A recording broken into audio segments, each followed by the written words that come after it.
Welcome to the Megacast. I'm Tyler Kieft, welcoming you to our live 5 days a week look into all things Oakland County. Today we'll be talking to artists, local professors at universities, and more from across Oakland County and around the state of Michigan on our program. We hope you enjoy. Let's get into today's headlines on our website at civiccentertv.com on our local news page. Our top story today is from the Detroit Free Press's Kristen Jordan Seamus. The second case of monkeypox in Michigan has been identified from a person in the city of Detroit. A second Michigan case of monkeypox has been identified from the city of Detroit, according to state leaders in a statement to the Detroit Free Press on Thursday. It's unclear whether the Detroiter with monkeypox is linked to the state's first confirmed case, which was identified last week in Oakland County, according to Lynn Sutphin, a spokesperson for the Michigan Department of Health and Human Services. Both remain under investigation, said Sutphin, and health officials are trying to identify close contacts of both people who have monkeypox in Michigan and that may have been exposed to this disease. Quote, right now, the information that we have suggests that the number of high and intermediate risk contacts associated with these two identified cases is small, and closed quote, according to Sutphin from the MDHHS. Michigan is one of 34 U.S. states with known cases of the virus, which also has spread to 54 countries outside of its endemic areas in an outbreak that has grown to include more than 7,000 people globally. According to the U.S. Centers for Disease Control and Prevention, monkeypox can be spread through direct contact with a person who has the virus, rash or scabs, or contact with their body fluids, contact with contaminated surfaces such as clothes or bedding that has been touched by a person with a monkeypox rash or the person's bodily fluids, respiratory secretions during prolonged face-to-face contact or during intimate physical contact, scratches or bites from an infected animal, or by eating meat using products from an infected animal. Additionally, people who are pregnant can transmit the virus to their fetus through the placenta. Because monkeypox is an orthopox virus that is closely related to smallpox, the tools used to tame smallpox outbreaks in the past can be used to respond to monkeypox outbreaks as well. There are two vaccines and one antiviral drug that are approved by the FDA to use against smallpox. One of those vaccines, Jynneos, can be used after exposure to monkeypox to prevent illness or make it less severe in people ages 18 and older. The federal government has so far shipped 41,520 doses of the Jynneos vaccine from the Strategic National Stockpile to states and U.S. territories. Most of it has gone to places with the biggest monkeypox outbreaks, such as California, New York, and Illinois. 24 doses of this vaccine have been distributed to Michigan as of the 7th of July, according to the U.S. Department of Health and Human Services. Ideally, a person who was exposed to monkeypox should get vaccinated within 4 days of exposure to prevent disease, or 4 to 14 days after exposure to limit the severity of the disease. That is according to the CDC. While the CDC does not advise widespread monkeypox vaccination, it suggests the vaccine may be recommended for people who have a confirmed close contact or physical contact with somebody diagnosed with monkeypox, have a sexual partner who is diagnosed with the virus, may have been exposed to the virus themselves, are men who have sex with men or who have recently had multiple sex partners in an area where it is known that monkeypox may be or where the virus may be spreading, perform laboratory testing to diagnose monkeypox and may be at risk of exposure to the virus as well. The federal agency suggests that anyone with a rash that is consistent with monkeypox seek medical care as soon as possible. The CDC is also urging healthcare providers to be on the lookout for possible cases regardless of a patient's risk factors, travel history, gender, or sexual orientation. It can take upwards of 21 days for monkeypox symptoms to develop after a person is infected, according to the CDC. But when symptoms first appear, they are typically flu-like and include the swelling of lymph nodes. Common other symptoms include fever, headaches, muscle aches, backache, swollen lymph nodes, as we said, chills, and exhaustion. From 1 to 3 days after the flu-like symptoms begin, people typically develop a rash and lesions that may start in one place on the body and then spread to other parts. Lesions progress through stages and scab before falling off eventually. The illness typically lasts 2 to 4 weeks and could initially be confused with a sexually transmitted disease such as syphilis or herpes. Quote, it is important to remember that the risk to the general public is low, and there may be many more causes of the rash than monkeypox, end close quote, said Lynn Sutphin from the Michigan Department of Health and Human Services. However, Michiganders who have concerns about monkeypox should see their provider to be evaluated for testing. Clinicians are best positioned to determine if the individual has a rash consistent with with monkeypox, and close quote. That full article with supporting materials from the Detroit Free Press on our website, civiccentertv.com, on our local news page. Also making headlines on our local news page from Riley Beggin and Kim Kozlowski of the Detroit News. Good news for those of you that are looking to partake in some adult beverages at college football games this fall and other college sporting events coming up soon. Lawmakers are proposing legislation that would allow alcohol sales at Michigan college sports games. Beer kegs could flow at the Big House and Spartan Stadium this fall after legislation introduced in the Michigan legislature that would legalize alcohol sales at college basketball, football, and hockey games across the state. 8 of the 14 schools in the Big Ten already allow alcohol sales at football games. However, the University of Michigan and Michigan State are in the minority because state law does not allow schools to serve beer, wine, and other liquor to most fans. At Spartan Stadium, the only booze served is for donors and university leaders in the stadium's 24 suites as of now. MSU Athletic Director Alan Halder has expressed an interest in ending the prohibition of alcohol sales inside Spartan Stadium, saying that it may lead to less binge drinking before the game in the tailgate parking lot areas across campus. Quote, the binge drinking goes away and the ability to enjoy the game with your favorite beverage if you choose, I think is something that our fans want, and close quote, Haller told the Detroit News last month. Most of the Big Ten schools that have on-premise alcohol sales have seen decreases in alcohol-related incidents after allowing sales, according to Haller and legislators sponsoring this legislation. The legislation introduced last week would allow public universities, including Mid-American Conference schools such as Western Michigan and Central Michigan, to apply for licenses to sell alcohol 2 hours before and after games in public areas of sports stadiums. Each school could obtain up to 3 tavern licenses from the Michigan Liquor Control Commission for use in their football stadium as well as their basketball and ice hockey arenas. The Republican and Democratic co-sponsors of the legislation argued that the proposed law would decrease the likelihood of excessive alcohol consumption and create a more quote-unquote fair game day experience for fans. State Representative Graham Filler, a Republican from St. John's, said people attending sporting events will often drink more before heading into a game because they can't buy alcohol inside the stadium or arena. Quote, as someone who goes to sports games, it's a conversation people have, and it's not a good one, said Representative Filler. He continued on by saying, quote, that's creating a structure that leads to binge drinking, leads to fights, leads to public safety issues.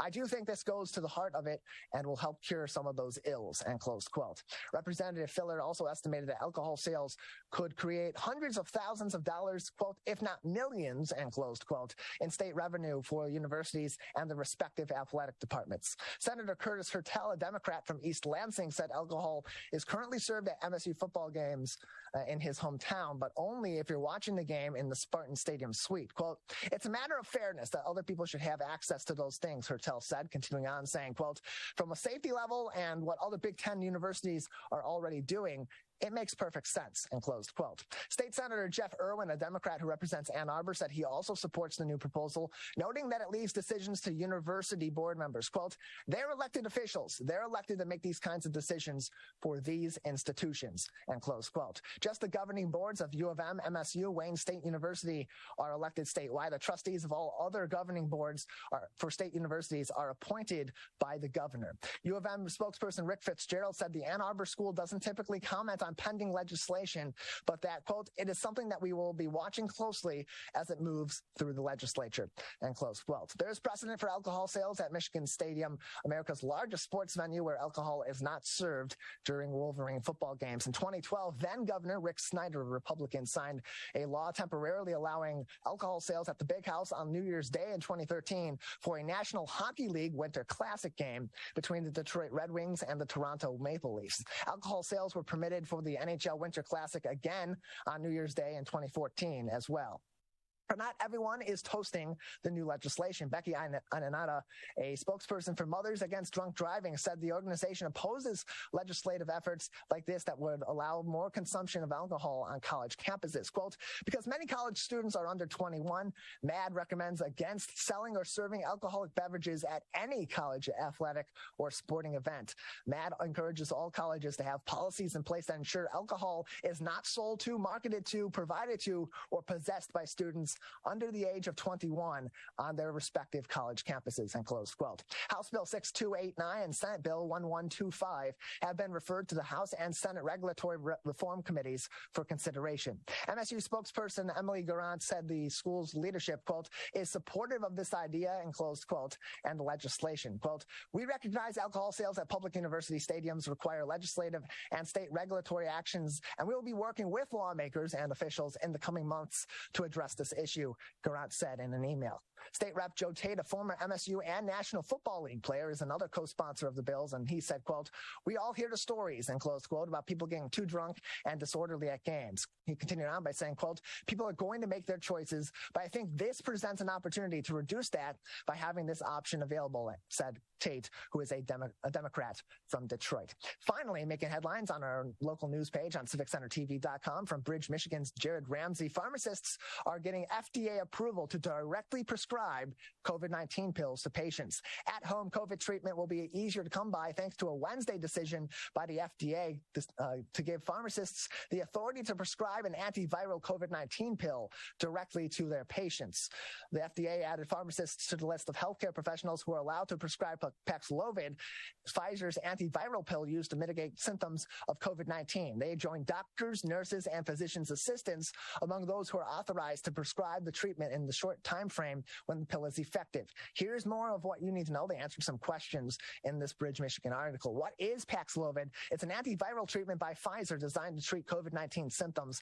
The FDA issued an emergency use authorization for Paxlovid in December for anyone 12 years of age or older who's experiencing mild to moderate COVID-19 symptoms. It is also an antiviral therapy that consists of two medications, nirmatrelvir and ritonavir, which are taken in conjunction with each other to block an enzyme in which the body uses when the virus needs to replicate. How effective is it? The drug was about 89% effective in reducing COVID-19 hospitalizations in the clinical trial, which cleared the way for emergency use authorization from the FDA. The treatment needs to start within 5 days of COVID diagnosis to be effective, according to the FDA, prompting the organization to lessen the hassle for patients searching for Paxlovid as a treatment option. How much does it cost? It is free of charge to patients thanks to the federal government, which is shouldering the bill. Pharmacies could bill insurance companies for dispensing the medicine, according to the state of Michigan, but patients should see no out-of-pocket fees themselves. How will this impact Michigan? As of right now, logistics need to be ironed out before Paxlovid is prescribed by pharmacists inside the state of Michigan. The Michigan Pharmacists Association told Bridge, Michigan in an email that they are in contact with the state and are, quote, still learning details, and close quote, about how this will be implemented. Kelly Ott, the Public Information Officer for LMAS, or Lucy Mackinac, Alger, and Schoolcraft County's District Health Department in the Upper Peninsula, told Bridge that the policies could be beneficial in rural parts of the state where access to primary care doctors tends to be more limited. Quote, if pharmacists are allowed by Michigan to prescribe Paxlovid, that would make it easier for us when we hear from someone who tested positive at home, Ott said, continuing on by saying, quote, we can tell them to contact their medical provider or local pharmacy to get therapeutics, and that would be a bonus for many in our community who don't regularly see a physician or other primary care provider that would be able to prescribe this sort of medication to treat COVID-19. All those headlines are on our website at civiccentertv.com on our local news page, as well as those ever helpful links to up-to-date and accurate information on COVID-19, federally from the Centers for Disease Control and Prevention, statewide from the Michigan Department of Health and Human Services, and locally from the Oakland County Health Division. We have a great program on this Friday edition of the Oakland County Megacast. Up next, artist Nicole Collins will join the program, followed by Oakland University philosophy professor Mark Rigstad at the bottom of the hour. That's up next. You're watching and listening to the Oakland County Megacast. Can I ask you a question? Why do you want to get the COVID-19 vaccine? I don't like getting sick. The virus will die. It will be easy to not catch it. Keep my family safe and keep playing soccer. Because I love being vaccinated. What's your hope for everyone? I hope everybody gets the vaccine to keep safe and strong. Be happy, having fun everywhere. Everyone stay safe and hope you get the vaccine.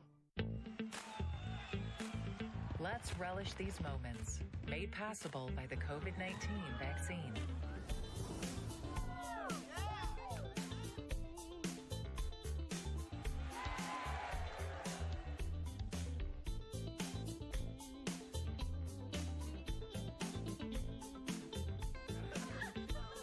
the festivals going by keeping yourself protected and your COVID-19 vaccines up to date. Let's savor these moments, made possible by the COVID-19 vaccine.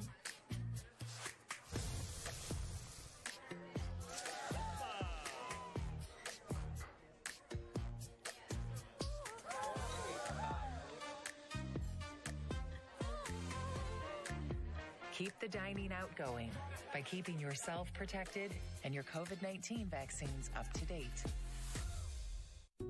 Wondering what to say to someone who's been sexually assaulted or abused? I believe you. I'm so sorry this happened. It's not your fault. Confidential and anonymous help is available at the Michigan Sexual Assault Hotline. Connect with us 24/7. Call 855-VOICES-4 or text 1-866-238-1454 for help. Learn more at michigan.gov/voices4. Now that the vaccine is available for children 5 and up, why do you recommend it? Kids are part of the community and they can spread COVID. We're seeing both healthy children getting sick from the virus as well as children with underlying health conditions. They can easily bring the virus home to other people that are vulnerable and make them sick as well. This vaccine can change that and keep children safe. It's essential that your children get vaccinated to protect them, to protect your families, and to protect those in the community around you. Can I ask you a question? Why do you want to get the COVID-19 vaccine? I don't like getting sick. The virus will die.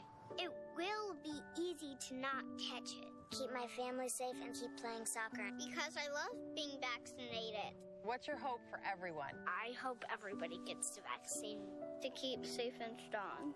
Be happy, having fun everywhere. Everyone stay safe and hope you get the vaccine. Let's relish these moments, made possible by the COVID-19 vaccine.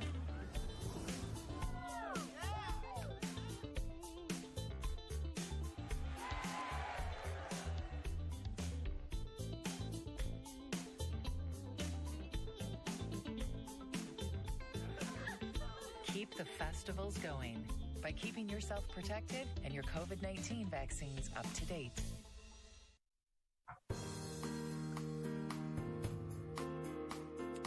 Welcome back to the Oakland County Megacast, our live daily 1-hour program about all things Oakland County. I'm Tyler Kieft. Learn more about the program by visiting our website on civiccentertv.com. On our Megacast page, where you'll find information on our entire network of stations, including My Michigan TV. Joining us now on the program is one of the many artists that you'll see at this year's Orchard Lake Fine Art Show, happening July 30th and 31st on Powers and Daly Road in the heart of West Bloomfield Township. Nicole Collins is a jewelry artist from Lake Orion and joins us now on the Megacast. Nicole, thanks for being with us today. Of course. Thank you for having me. Appreciate having you on. So you are a jewelry artist. You're from Lake Orion. When did you get into this form of art, and what about jewelry piques your interest? Yeah, so I've been a jewelry maker for the last several years, and back in 2020, I received my business degree, and I, before that, took a couple of jewelry smith courses, and I was making metal work, and I realized that the pieces I was making, they were heavy and they weren't exactly what I was liking. And I had an entrepreneur spirit where I really wanted to do a jewelry business, but I wasn't exactly liking what I was creating. And then when I graduated, I found polymer clay, the world of the clay world. And I decided I'm going to combine my business degree with my passion for jewelry making. And that's where Hints in Nature was started. And I've been jewelry making, like I said, for the last several years. So I picked up polymer clay pretty fast, and I just enjoy every process to it. And my real passion with it too is combining preservation of flowers with the clay and creating wearable art and timeless art using flowers. So take us through a little bit of your design process, Nicole. Where do you start, and what inspires you in creating this jewelry? Yeah, nature. So it goes with the name, Hints of Nature. Nature is where all the inspiration starts. There's many different techniques you can apply with clay, but when I say I'm inspired by nature, each collection is going to be inspired by some aspect, whether that be a coastal collection or floral, which, as I mentioned already, is where my heart really is at within the floral collections. And it can go anywhere from floral to, plant inspired and so forth. So that's really where the inspiration starts. And then I can form the clay with my own colors that I've mixed. And then we apply a different technique as I'm inspired. So what about flowers specifically is such an inspiration for you? Is it just the variety of the colors? Is it the design and how that fits in the jewelry you're making? Yeah, the flowers really, so I have a saying, it's where flowers bloom, so does hope. So I really feel flowers are an inspirational impact for many, and I find them to be very therapeutic when I work with them. So when I create art with them, I feel I am saving them, and instead of you just throwing out your bouquet, they're going into timeless art. And I love, inspiring using them. We're joined by Nicole Collins. She is a jewelry artist located in Lake Orion. You'll see her in West Bloomfield at the end of this month, July 30th and 31st at the Orchard Lake Fine Art Show in the heart of West Bloomfield Township. More information on the Orchard Lake Fine Art Show can be found on hotworks.org. You can learn more about Nicole's company by visiting hintsofnatureco.com. That's hintsofnatureco.com for more information on all of her different forms of jewelry. And so you make a variety, as I just said, of different forms of jewelry. Take us through some of the products that you make and what goes into making them. Yeah, for sure. So as I mentioned, everything's formed with polymer clay. Polymer clay is a very lightweight, durable medium. And it started with earrings, and then it moved into necklaces. Hair clips were by request. And then from there, I just kept going to shows and getting more and more requests. So it moved into doing decor items like ring dishes and catch-all trays like trinket trays and doing custom orders. It moved into some wall art. So yeah, we've expanded our horizons with it. Nicole Collins joins us on the Megacast. She is a jewelry artist from Lake Orion. You'll see her at this year's Orchard Lake Fine Art Show. It's happening July 30th and 31st, Saturday the 30th, 10 a.m. until 6 p.m., Sunday the 31st, 10 a.m. until 5 p.m. In West Bloomfield. That's just off of Orchard Lake Road on Powers and Daly Road heading south toward M10. Again, July 30th and 31st, hotworks.org for more information on all the artists you'll find at this year's Orchard Lake Fine Art Show. Nicole, as you're making each of these different forms of art, how do you set them apart from traditional jewelry or the average jewelry that someone's going to find in a local store or local mall? That's a great question. So when I started doing polymer clay, I realized there's a lot of people within the world of clay, just like with paint or any type of medium. And I found that being nature inspired, we all share love for nature. And that's where I feel at each show I go to, when people find floral within my art, they light up. And I love seeing that. And I find that's really where my niche is, where you're preserving life into art. And I feel it really resonates within everyone. So how do you do the preservation portion of that? Yeah, they all actually start within a flower press. So it all starts in a 1970s flower press. It's when they really originated, I believe. And the flowers go in there when they're fresh, wait a couple weeks. Each flower can vary for time to time, and then they come out as a pressed flower ready to be used. So each flower, Nicole, has its basic features that you'll find in every individual one. However, much like every other living thing on Earth, a flower has its own unique physical features and other features as well. How do you incorporate that into your art?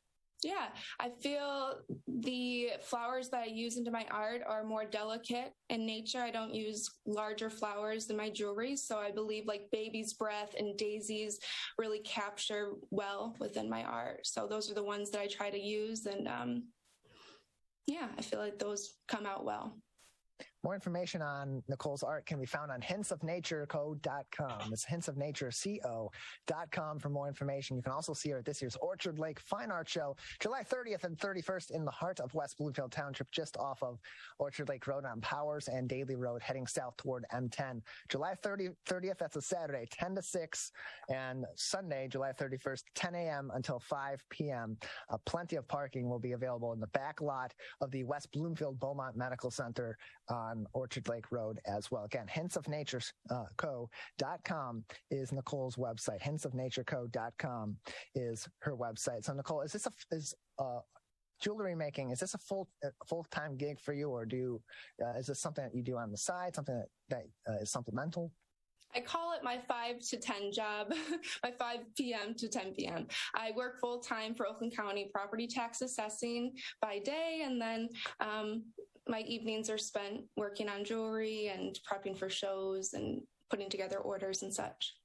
So talk us through the preparation for art shows like Orchard Lake. What do you as an artist go through as you are preparing to go to this show and hopefully sell a lot of your art, or at the very least have a lot of interaction with your art from art lovers in the local area? Yeah, so I generally forecasting off of previous shows I've gone to and just trying to go off of past show experience to create art for those, as far as how many to make. And for preparation, I basically spend all the weeks prior to the show working on pieces. And as you can see behind me, I have a lot of inventory building up right now for the next show. So I am working just about every day on pieces. That's my preparation. Yeah, you mentioned you have some of those pieces nearby. Do you have any that you would be able to show? Yeah, for sure. I can pinpoint some of my most popular, so we can not catch too much of a glare on these. These are going to be the Zaras. This is the pressed flower. This is using baby's breath with our most popular color. My most favorites, the chic blue, and then I have that in the Azora style as well. It's one of my most favorites, and really other seem to love as well. And then here's another piece as well. That's showing the earring styles. And to show one more real quick too. Here's a hair clip using daisies. See all these pieces on our archive of this interview on civiccentertv.com by clicking on our Megacast link. That'll be there mid to late afternoon today for those listening. If you are listening on the radio on 89.3 Lakes FM or on 88.1 FM, the Biff in Bloomfield Hills, you can see this on our website, civiccentertv.com, or watch the Oakland County Megacast as well on My Michigan TV. We're joined by Nicole Collins. She is a jewelry artist from Lake Orion, joining us on the Oakland County Megacast. Nicole, is this your first time this year at the Orchard Lake Fine Art Show? Are you coming back this year? Yep, it'll be my first time this year. What attracted you to this art show? Well, from August to December of last year, I did almost 10 shows. So I feel like I got a lot under my belt from that time frame, from being a newer business. And once I heard of Orchard Lake Fine Art Show, I was drawn immediately to it with having the fine art to it. I just wanted my art to really be appreciated in that type of environment. So that's what drew me to it naturally. More information on hintsofnatureco.com. That's hintsofnatureco.com. We're joined by Nicole Collins from Hints of Nature, and she'll be at this year's Orchard Lake Fine Art Show, July 30th and 31st in West Bloomfield. Nicole, just before we let you go, anything else that would be important for our audience to keep in mind about your art before they see you at this year's Orchard Lake Fine Art Show?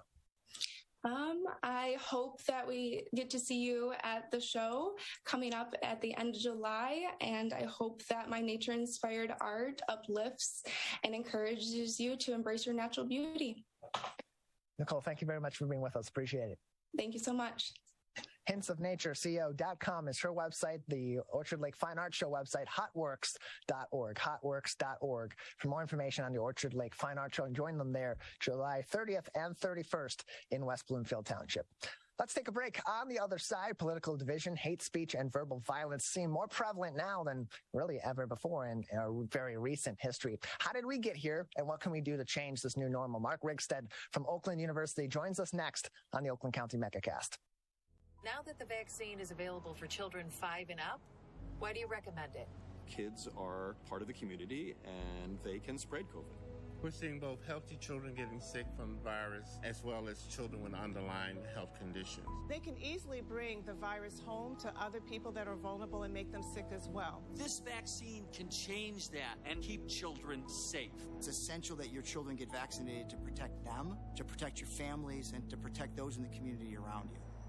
Can I ask you a question? Why do you want to get the COVID-19 vaccine? I don't like getting sick. The virus will die. It will be easy to not catch it. Keep my family safe and keep playing soccer because I love being vaccinated. What's your hope for everyone? I hope everybody gets the vaccine to keep safe and strong. Be happy, having fun everywhere. Everyone stay safe and hope you get the vaccine. Let's relish these moments, made possible by the COVID-19 vaccine.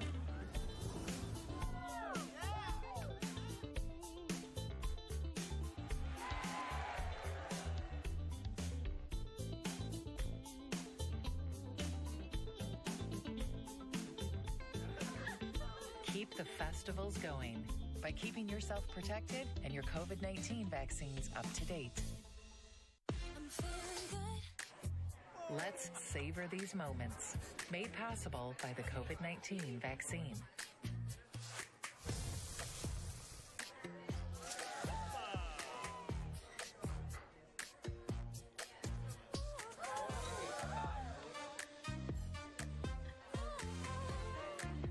Keep the dining out going by keeping yourself protected and your COVID-19 vaccines up to date. Wondering what to say to someone who's been sexually assaulted or abused? I believe you. I'm so sorry this happened. It's not your fault. Confidential and anonymous help is available at the Michigan Sexual Assault Hotline. Connect with us 24/7. Call 855-VOICES-4 or text 1-866-238-1454 for help. Learn more at michigan.gov/voices4. Now that the vaccine is available for children 5 and up, why do you recommend it? Kids are part of the community and they can spread COVID. We're seeing both healthy children getting sick from the virus as well as children with underlying health conditions. They can easily bring the virus home to other people that are vulnerable and make them sick as well. This vaccine can change that and keep children safe. It's essential that your children get vaccinated to protect them, to protect your families, and to protect those in the community around you. Can I ask you a question? Why do you want to get the COVID-19 vaccine? I don't like getting sick. The virus will die. It will be easy to not catch it. Keep my family safe and keep playing soccer because I love being vaccinated. What's your hope for everyone? I hope everybody gets the vaccine to keep safe and strong. Be happy, having fun everywhere. Everyone stay safe and hope you get the vaccine. Let's relish these moments, made possible by the COVID-19 vaccine.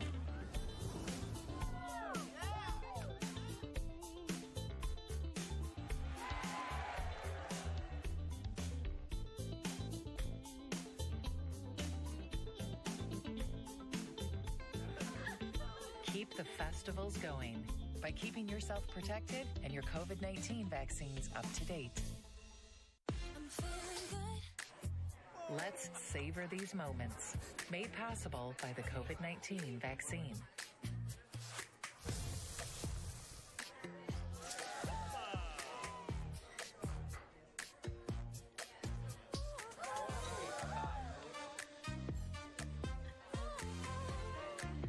Keep the dining out going by keeping yourself protected and your COVID-19 vaccines up to date.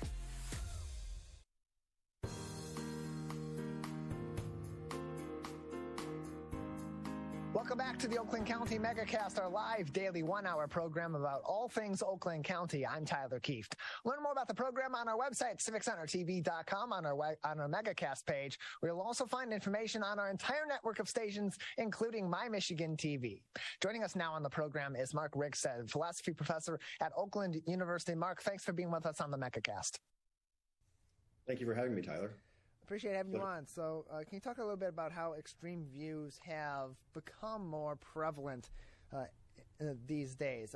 Is that a result of just more information being out there and more people having a voice, or has this been something that has been building up over time and is just coming to blows in our modern moment?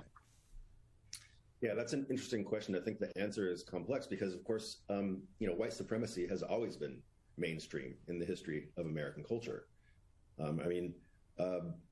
Initially, when Christopher Columbus arrived in the island of Hispaniola, when he wrote back to Spain, declaring that the natives would be easy to enslave, he didn't invoke whiteness, he invoked steel.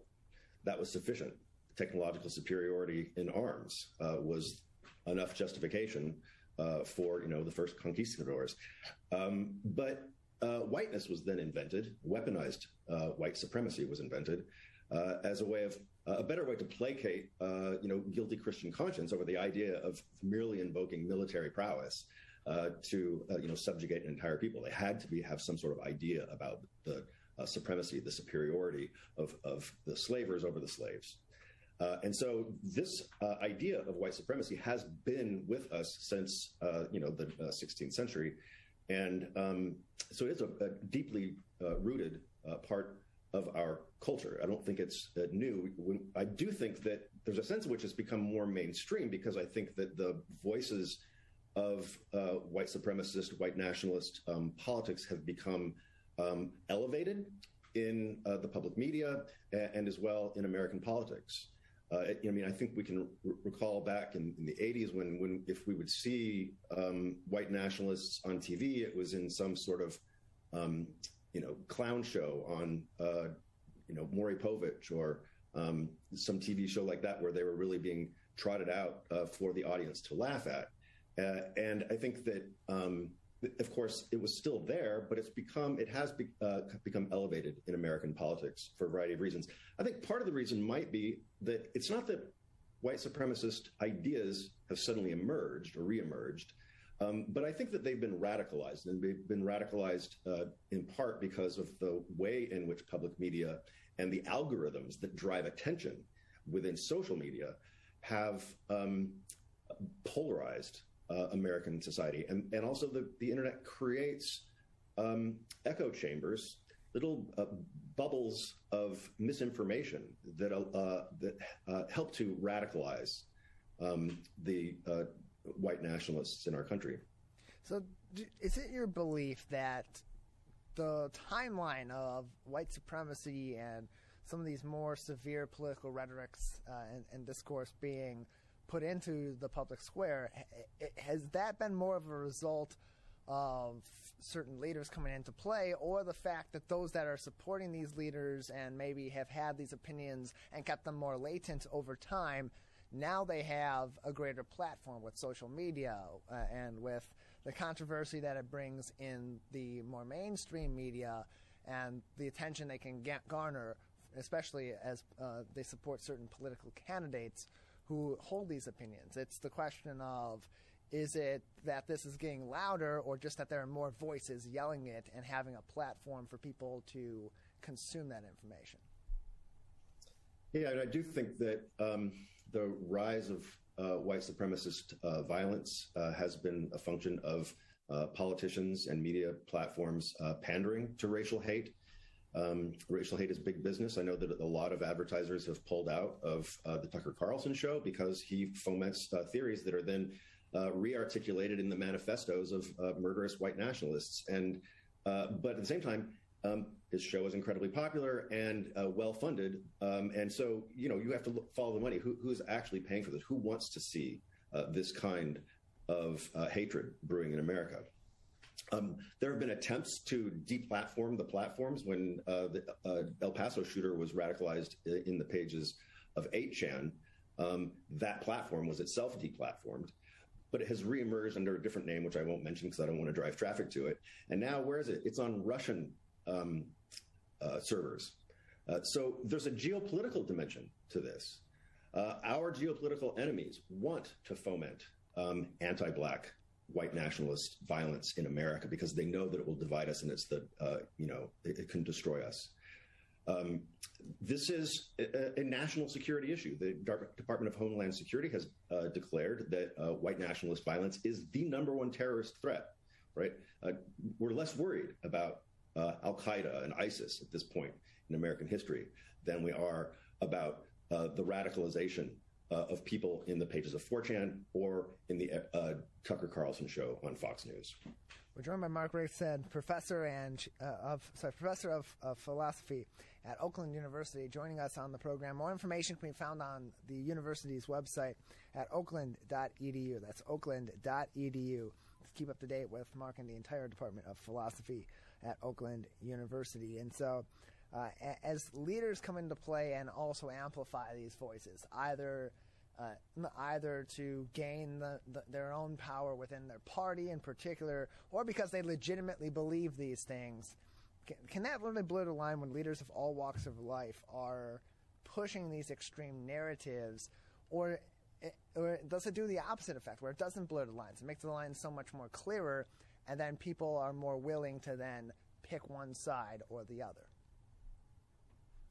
Yeah, well, I do think that once you start to mobilize political will around polarizing ideas, that it tends to snowball and it gets worse and worse. So in a way, it does clarify lines of political contestation and conflict, but also hardens those lines at the same time. And that's the very dangerous part. I mean, the very idea of a distinction between white and black people as a racial idea, which is completely fictional, is inherently polarizing. I mean, this is white. Nobody is this color. Absolutely nobody. This is black. Absolutely nobody is that color. And so we have this schema of two polarized conceptions of race, and then we have to shoehorn people into them. Well, if you're concerned that there are fewer and fewer people, as the replacement theory is concerned about, that fit into this category, expand it as it has historically expanded. It didn't used to include Italians or Irish, and in the most recent census, it included Middle Eastern and North African people. Surely, a lot more people are closer to this color than to this color on the planet. If you're concerned with the idea that you have to populate both of those categories, first, come up with a reason why. Why do we even need to retain these? I think that's a complex question because the ideas themselves have history, and we don't want to erase our history. We want to be to engage with it critically. And so, we came up with the idea of, the African American as a category of people. But, there is a black community in America that doesn't want to identify that way because there is a difference between the community of descendants of the victims of the Atlantic slave trade and somebody who just moved to this country from Cameroon or Ghana. And so, when people want to self-identify with their history, it's important, I think, to sort of respect that category, but we have to do so critically without buying into the mythology of this polarizing conception of race. Because all of the attempts to sort of establish a scientific basis for racism have failed. The idea of the Caucasian race, and to ask anybody to Google this, check out, find information. We live in an information-rich time. There's no such thing scientifically as the Caucasian race. So the science has really debunked the idea that there's a biological basis for race. Yes, melanin is real, but it doesn't map on very clearly to our racial categories. And especially in order to educate ourselves critically about race, we live in an information rich time. There's no reason for people to get trapped into echo chambers and epistemic bubbles of misinformation. We need to train young people to take advantage of the information that's available to them so they don't fall into these traps. I mean, I think that we should be teaching internet literacy from K through 12 so that people won't end up getting trapped inside an echo chamber that's feeding them false information. That's what's really fueling the development of this kind of hatred. Prejudice beliefs have a tendency to create a certain kind of evidence ignorance or evidence blindness. And I think that racist ideas are closer to leaps of faith than they are to evidence-based beliefs. W.E. Du Bois articulated this when he said that whiteness is the ownership of the earth forever and ever, amen. Right? Where it sounds like it's a religious idea. That actually sounds like the lyrics to some sort of white nationalist country music song in this context. But I think it gets to the heart of the idea that it's more like a leap of faith type of belief than it is a evidence-based rational belief. And those kinds of beliefs tend to be impervious to rational argument. And that is a part of the problem that we're dealing with. Jean-Paul Sartre also talked about racism as being a kind of faith, but it's bad faith. It always involves a certain level of self-deception about the nature, not of just of others, but of your own identity as well. And so I think we struggle, the white community struggles with the problem of white ignorance. First of all, we are ignorant about, we don't have the same amount of intelligence or knowledge or understanding of Black culture as they have of ours, right? Because we don't have to learn about it in order to navigate it and survive. As James Baldwin famously said, I have to learn about white culture because so it won't kill me. And I think that white people need to overcome that ignorance that they have about the communities that don't identify as white.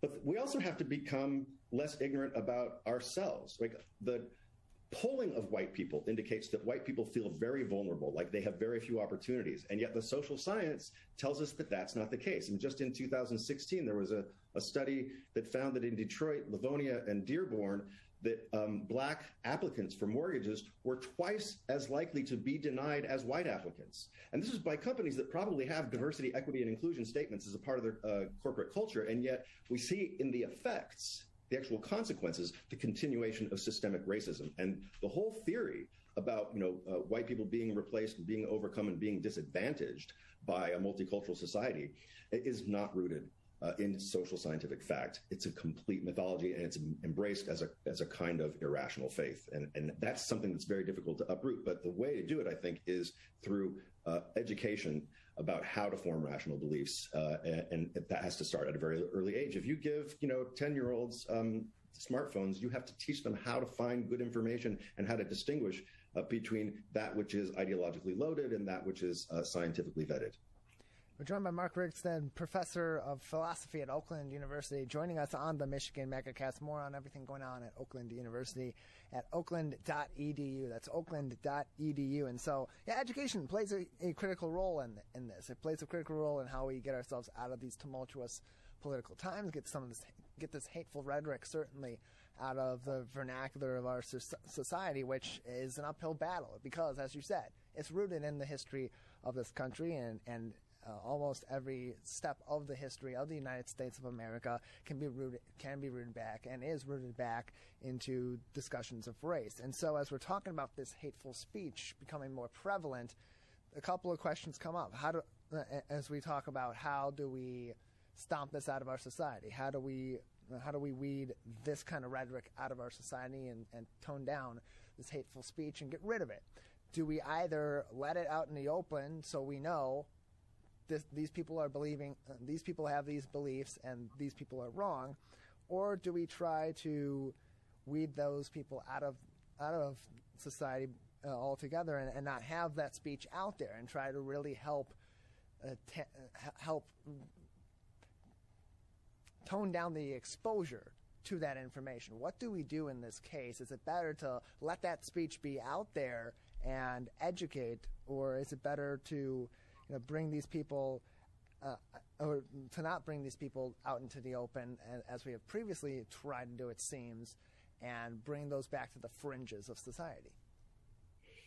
Yeah, that is a difficult question, Tyler. I think that there's some evidence to show that deplatforming can sometimes backfire and have unintended consequences, where people who are kicked off of Facebook or Twitter, then they go to 4chan and 8chan and further radicalized because they aren't exposed to a diverse ecosystem of arguments and of information.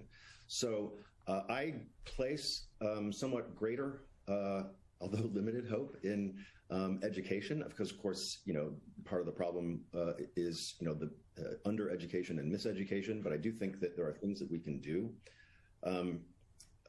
I've noticed when I have students, I teach political philosophy, so I get students from, run the gambit.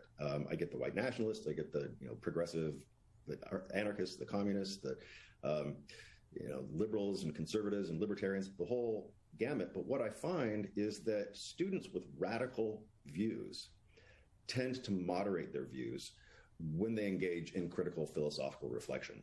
Right. I had a neo-Nazi student my first semester at Oakland University, and he wanted to defend, Mein Kampf. And by the end of it, I said, okay, let me help you. I will help you by showing you all of the countervailing arguments that you're going to have to examine in order to justify your position. By the end of the semester, he wrote like a critique of Hitler, complete moderation of his views. His favorite book remained the Unabomber Manifesto, and so I continued to worry about that student, but I noticed a certain amount of moderation, and I've seen this again and again and again, that critical reasoning, education that's built around critical reasoning has a tendency to moderate political views, and I think that's where we should place our hope. We're joined by Mark Rickstead, professor of philosophy at Oakland University, joining us on the Michigan Megacast. And so where at this time do you forecast that we're headed with this? And because of the way that we're handling hate speech as a society at this time, and maybe we are at that point where we are in the infancy of figuring it out, and that's why it seems so severe and it seems like there's no direction here. But what do you see as where we're headed on this issue? Will it want to be getting worse the longer we leave it unaddressed aggressively, or do you see this as something that could fade away depending on what sort of actions are taken in the next several years by people that aren't on these fringes of society and are trying to snuff out some of this hate speech? So that's a hard question because it calls for a prediction. And as Yogi Berra said, it's hard to make predictions, especially about the future. When I told my aunt Barbara that I was going to go to graduate school to get a PhD in philosophy, she asked me whether I thought that it would help me to know the future. And at that time, I said, I seriously doubt it. And to this day, I retain the same view. The future never continues to surprise. So I don't know where we're headed, but I do know what people can do to try to steer the course of history in a better direction, in away from hate and towards unity. We do have to embrace the idea that there really is strength in diversity. There's all kinds of social science on this, that when groups of people have to make collective decisions, their deliberations are actually better. They have better value. They achieve better outcomes when the participants are themselves diverse. That's a social scientific view that is, of course, rejected by Tucker Carlson and by the Buffalo shooter because they're miseducated. They are embracing mythological ideas and not basing their views in science. And so we do need to, I think, combat anti-science at the same time that we combat those views that embrace it. And I think we have to deal with the problem. This is a white people problem. And so we have to deal with this as a white community. There are people who feel like multiculturalism is an assault on white people, that they're somehow burdened with the idea of white guilt. They see the idea of white pride as something that's impossible. Well, I think it is possible for people to feel proud about their white or European heritage. The supposed intellectual superiority of white people has been connected with the idea of, a prominent role of Europeans in the history of science. Of course, there are prominent roles of other cultures as well. But so let's go ahead and take pride in that. And if you're going to do so, don't do it on the basis of a bunch of anti-science malarkey, propping up your white supremacist racism. Be proud about the fact that the civil rights movement, which overcame many of the injustices of slavery and Jim Crow, involved white agency, right? That if we're going to feel good about ourselves, let's feel good about ourselves because of our moral accomplishments rather than our ability historically to succeed at conquest and domination. Mark, thank you so much for joining us. Thank you for having me, Tyler.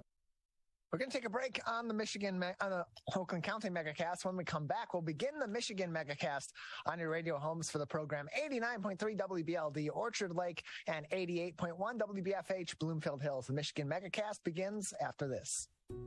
Wondering what to say to someone who's been sexually assaulted or abused? I believe you. I'm so sorry this happened. It's not your fault. Confidential and anonymous help is available at the Michigan Sexual Assault Hotline. Connect with us 24/7. Call 855-VOICES-4 or text 1-866-21454 for help. Learn more at michigan.gov/voices4.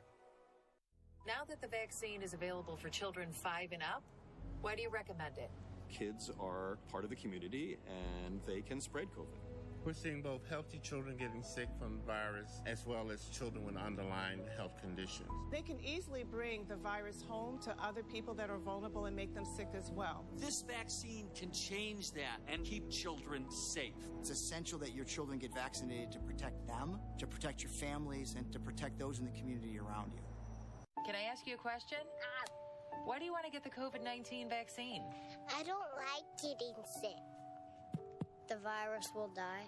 It will be easy to not catch it. Keep my family safe and keep playing soccer because I love being vaccinated. What's your hope for everyone? I hope everybody gets the vaccine to keep safe and strong. Be happy, having fun everywhere. Everyone stay safe and hope you get the vaccine. Let's relish these moments, made possible by the COVID-19 vaccine.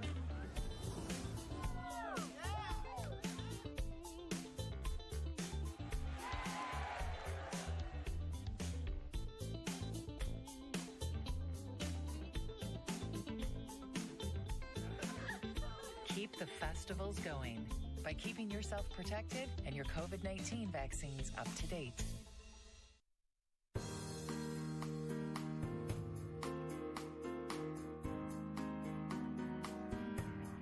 Welcome to the Michigan Megacast. I'm Tyler Kieft here in our studios. You can watch the Michigan Megacast on My Michigan TV as well as on Civic Center TV, our flagship stations, as well as a variety of other stations throughout the state of Michigan. You'll find more information on our website, civiccentertv.com/megacast.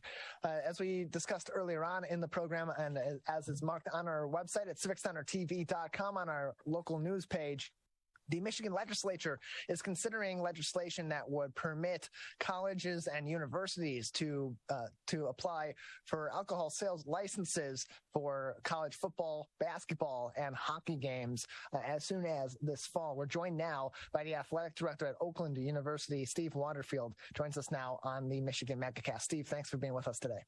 Yeah, thanks, Tyler. Good morning and happy Friday.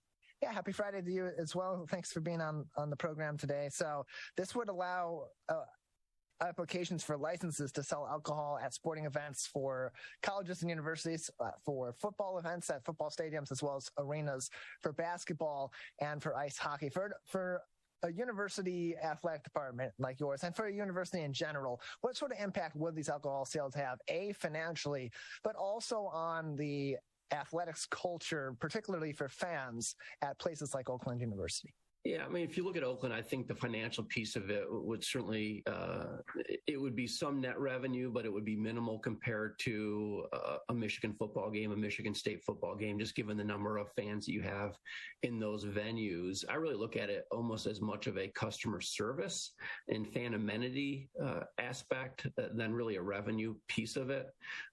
And we would look to do things in a way that would be safe, provide a great venue for our fans, but give them that option. And I think studies have shown that schools that have offered this at sporting events in other parts of the country, some of the alcohol-related incidents have declined because of it, and it's hopefully addressed some of the binge drinking that occurs before, and then the use of alcohol during the games there. So it really is fan amenity. I think things have changed. I've been doing this for about 20 years in athletic administration, and it clearly is one of the things that's become more and more common across the country. So having that experience in athletic administration and kind of being able to put yourself in the perspective of some of the larger universities that have tailgate experiences like a University of Michigan or Michigan State, even Central Michigan or Western, what sort of an impact would legislation like this have on preventing some of those public safety hazards for students especially, but also for those that are visiting these campuses by having these permissions for sales of alcohol inside the stadiums as opposed to only outside of the stadiums before games? Yeah, I don't think it's going to eliminate or impact any of the tailgating. I think you'll still have that great tailgate experience at the Nebraska where I worked before this, at Wisconsin where I've worked. You still have that great tailgate experience. So one of the things that makes college football such a wonderful community-based and electric environment. But I think once you go into the stadium and know that there will be alcohol sales there, it may allow people not to maybe consume more before they arrive and get into the game. It allows maybe some more measured consumption during the event, and then it hopefully eliminates things after the event and how that plays out. So it really is trying to do it in a safe way. I've seen it done safely at other locations and venues, and I do think it really eliminates one of the reasons to, okay, we're going to have one right before we leave, or try to illegally get some alcohol into the stadium through security because it's not served in the venue. We're joined by Oakland University Athletic Director Steve Waterfield on the Michigan Megacast as the state legislature is considering passing a couple of bills. One would be House Bill 6289 and the other Senate Bill 1125. Both have been referred to the Senate and the House Regulatory Reform Committees for consideration. These would allow alcohol sales at sporting event venues, stadiums, and arenas 2 hours before and 2 hours after games in public areas at the university as well. And so, Steve, for Oakland University, it's not a small university, but it's not a significantly large university like the University of Michigan or Michigan State. That being said, these sales can have a significant impact, too, on athletic departments such as yours and universities such as Oakland University. What sort of impact would this have in that regard to help enhance the experience of sporting events and maybe even attract people to Oakland University for hockey games as well as basketball games? Yeah, I think you're right. I mean, if you focus on our basketball, that's the primary kind of fan-based sport that we would serve alcohol, given the proposed legislation. About 4,000 people capacity-wise at the arena. I think part of it's the fan amenity, like you mentioned, and obviously more fans, ticket sales that come in, season ticket sales, individual ticket sales. That's all revenue that's very beneficial. You also have the revenue that you would get from the actual beer sales or alcohol sales, depending on what that looks like. And many of these places have sold in hospitality and suite areas in these venues. This would allow it to be more widespread in the public areas of the venues. But it really is, how do you create and get more fans? The more fans there, I think the better the atmosphere and the experience for all of our student athletes in any of our sports. And it'd be the same way for basketball. If people come, if there's the amenity, if they come early for the games, and if they stay through the games, and this is one of the reasons why, that's all a positive, I think, for the experience and for the atmosphere that we have.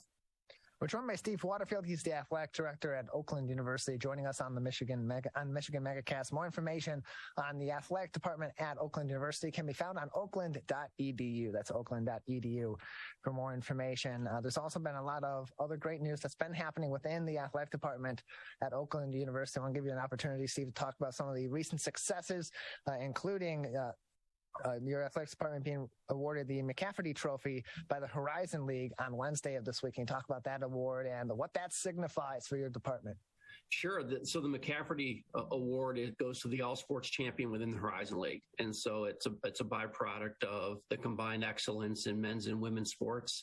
And Oakland won it last year, and we won it this year as well. And what makes it even more special to me is we were not just the top overall athletic program in the Horizon League this year. We had the top men's sports programs and the top women's sports programs. So it's a kind of the triple crown of excellence. And it really is a credit to our coaches and student athletes and the support that they get through all the different departments within athletics and obviously the sport at the university level with President Peskovitz and others. So it's just neat to see that. And 2 years in a row, I think 4 out of the last 5, there was a little pause because of COVID where they didn't award it when everything shut down during COVID. So we'll hope to do it again in next academic year. Other good news and other awards being sent to Oakland University this year include cross country and track and field runner, as well as a softball player being named the 2022 Cecil and Coleman Medal of Honor recipients. Can you talk about that honor and give us some information on the athletes who received that honor? Sure. So the Coleman Award is, I would say, arguably the Horizon League's highest honor for student athletes. It looks at their academic record, their athletic success, and their community service, leadership impact. And Connor Getz, men's cross country, track and field student athlete, and Madison Jones, a softball student athlete at Oakland, swept the Coleman Awards this year. And I think it's the first time since maybe early 2000s that the same institution had both the men and women's recipient. And maybe I think just the third time overall in the Horizon League history. But Connor and Madison, their academic accolades are remarkable. I mean, very near 4.0 and all academic honors within the Horizon League. Their athletic and accomplishments fantastic, whether it's at the Horizon League championship level, Madison leading our softball program to the NCAA tournament after winning the Horizon League championship this year, and then their leadership, being engaged in community service events, leading their programs and doing things within the community. They check every box, and they are a reflection of all the great student athletes that we have here. And I'm so proud that they were recognized by the league for that Coleman Award honor. We're joined by Steve Waterfield on the Michigan Megacast. He is the athletic director at Oakland University, joining us on the program today. More information on the athletic department, including these honors for the department itself and the athletes of Oakland University, can be found on oakland.edu. Oakland.edu is the website for more information on athletics at Oakland University. Steve, we've seen in recent years that Oakland's athletic programs, as the university has continued to grow, have also grown and continued to have successful momentum moving forward. You look at the basketball team that has had several players that have come through and either had NBA opportunities or had opportunities at other maybe larger programs as well, while albeit remaining successful in the Horizon League and competing year after year. Can you talk about the momentum of Oakland University and its athletic department and where you see this going in the next coming years and how you're developing this athletics department? Yeah, you mentioned men's basketball. I watched Jamal Cain. He's on the Miami Heat Summer League roster this year. So I watched one of the games last week and saw him play. And I'm really proud of what he's doing, pursuing his dream. But we had a great year. I mean, you look at success, winning conference championships in men's soccer and softball and women's golf and swimming and diving, which 44th consecutive on the men's side and 28th consecutive on the women's side, softball. And then our newest varsity sport, esports, was actually in the Rocket League World Championships, one of 16 teams in the world to make it to the finals. Our first round game, we beat a team from Berlin, Germany. And so all of that momentum really continues to drive forward. We've had broad-based success here at Oakland. I expect to have continued broad-based success with the student athletes, coaches, and folks that we have here. And it really sets that kind of standard. You see that internal competition within the sports programs of, hey, these teams are winning Horizon League championships. Let's try to win one this year for our program and our team. And that success, I think, begets more success. We're joined by Steve Waterfield, the athletic director at Oakland University on the Michigan Megacast. Steve, another couple minutes before we'll say goodbye. Anything else at this moment in time that you'd like to say about the impending legislation, proposed legislation that would allow alcohol sales at basketball, football, and hockey games on college and university campuses in Michigan, or anything else going on in the Oakland University Athletics Department? Yeah, I think as far as the legislation goes, I'm not surprised it's been proposed, and I'll be curious to see how it goes through the legislative process and what's finally decided. It would position the state of Michigan more consistent with its peer institutions, not just in the Big Ten, but also Mid-American Conference, Horizon League, other institutions there. So I'm not surprised. And if it is passed and adopted, I'm sure each of the institutions will incorporate that in a safe manner for the fans at those schools. And it's just, obviously, summer is a slower time for athletics, but we're gearing up for the next academic year and certainly encourage folks to come out and watch our student athletes and teams compete this coming academic year. You can find all that information you need and how you can watch them compete and keep up to date with Oakland University athletics by visiting oakland.edu. Steve Waterfield, thanks for joining us today. Hey, thank you, Tyler. Have a great weekend. You as well. You can learn more information on the impending legislation that is currently going through committee in both the Michigan House and the Senate. Those are House Bill 6289 and Senate Bill 1125. We have an article from our friends at the Detroit News on our website, linked on our website at civiccentertv.com on our local news page. We're going to take a break on the Megacast. When we come back, there's been a lot of talk in the political realm, federally and across the world recently. And of course, we are just a few weeks away from the primary elections here in Michigan. With that, it's always important for us to check in with our favorite political analyst, Dave Dulio, a professor of political science at Oakland University and the director of its Center for Civic Engagement. That's coming up next. You're watching and listening to the Michigan Megacast.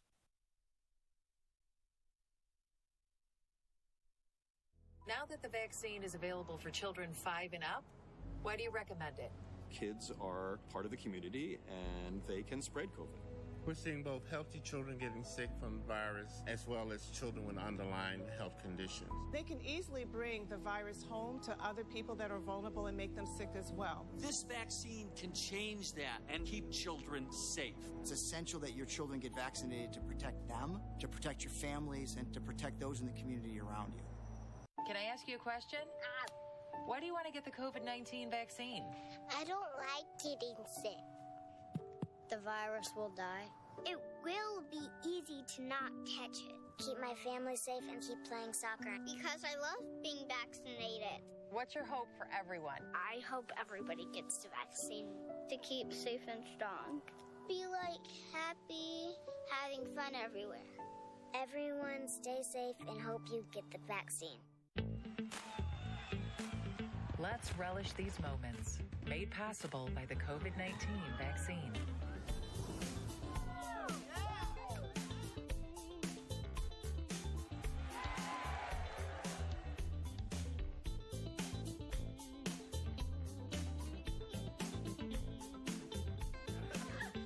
Keep the festivals going by keeping yourself protected and your COVID-19 vaccines up to date. Let's savor these moments, made possible by the COVID-19 vaccine.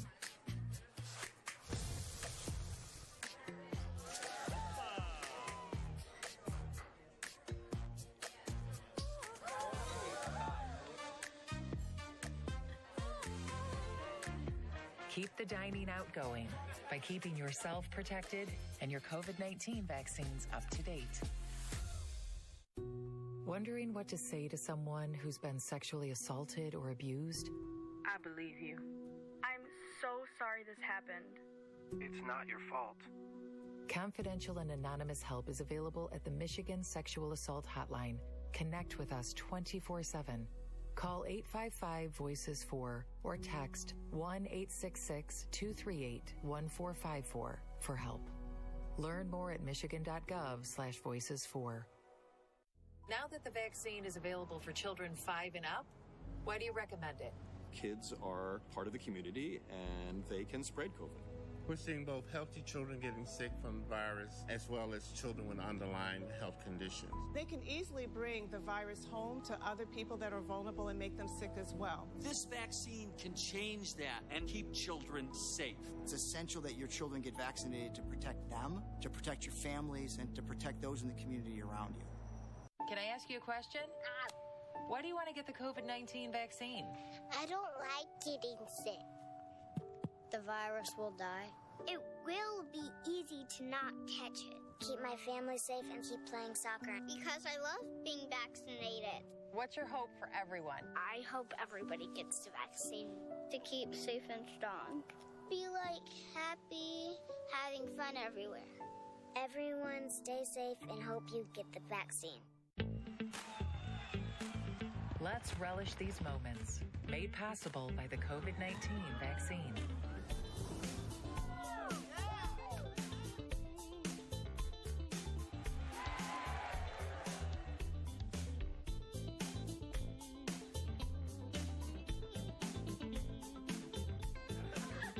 Keep the festivals going by keeping yourself protected and your COVID-19 vaccines up to date.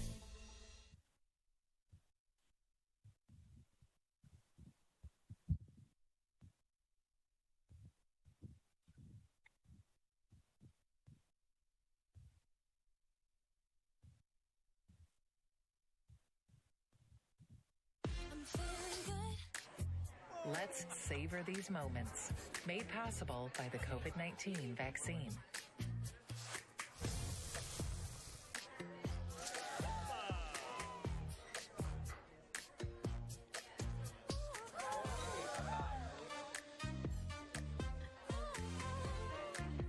Keep the dining out going by keeping yourself protected and your COVID-19 vaccines up to date. Wondering what to say to someone who's been sexually assaulted or abused? I believe you. I'm so sorry this happened. It's not your fault. Confidential and anonymous help is available at the Michigan Sexual Assault Hotline. Connect with us 24/7. Call 855-VOICES-4 or text 1-866-238-1454 for help. Learn more at michigan.gov/voices4.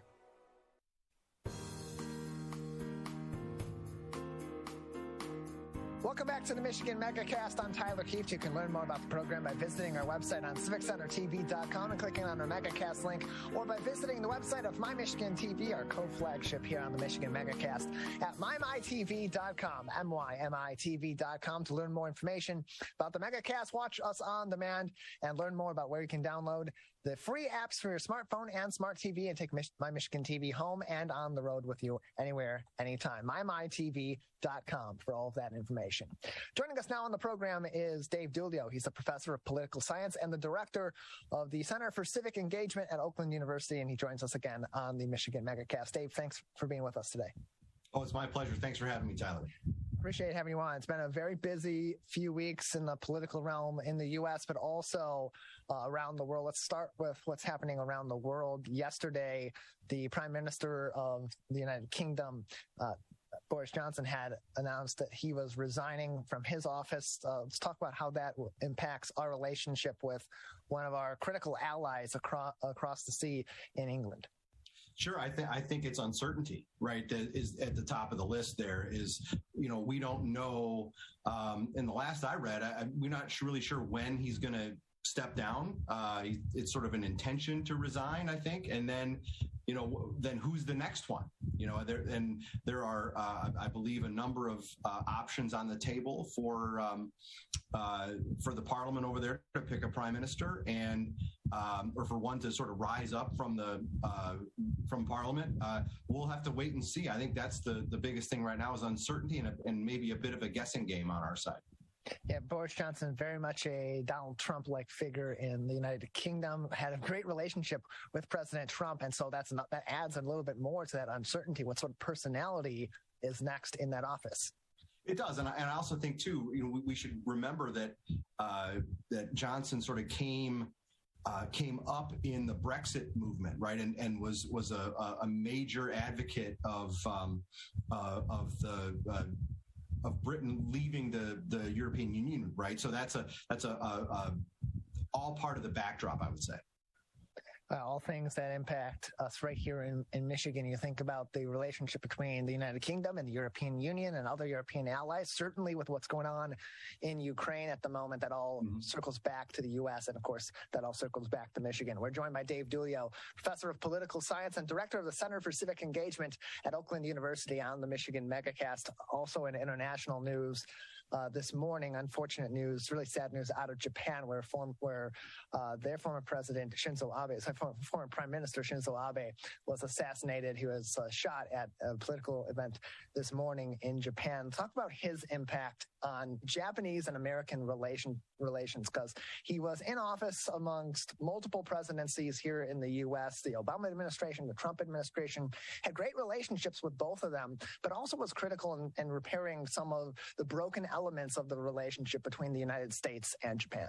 Sure. I think, the history of the U.S.-Japanese relationship is it's a long one, right? But it also includes some tumult, obviously, with World War II being that main conflict, right? But after that, the U.S. and Japan have had a really good relationship. Now some of that may have been, and this is a little outside of my expertise, but it's when both the U.S. and Japan have China as an adversary, right?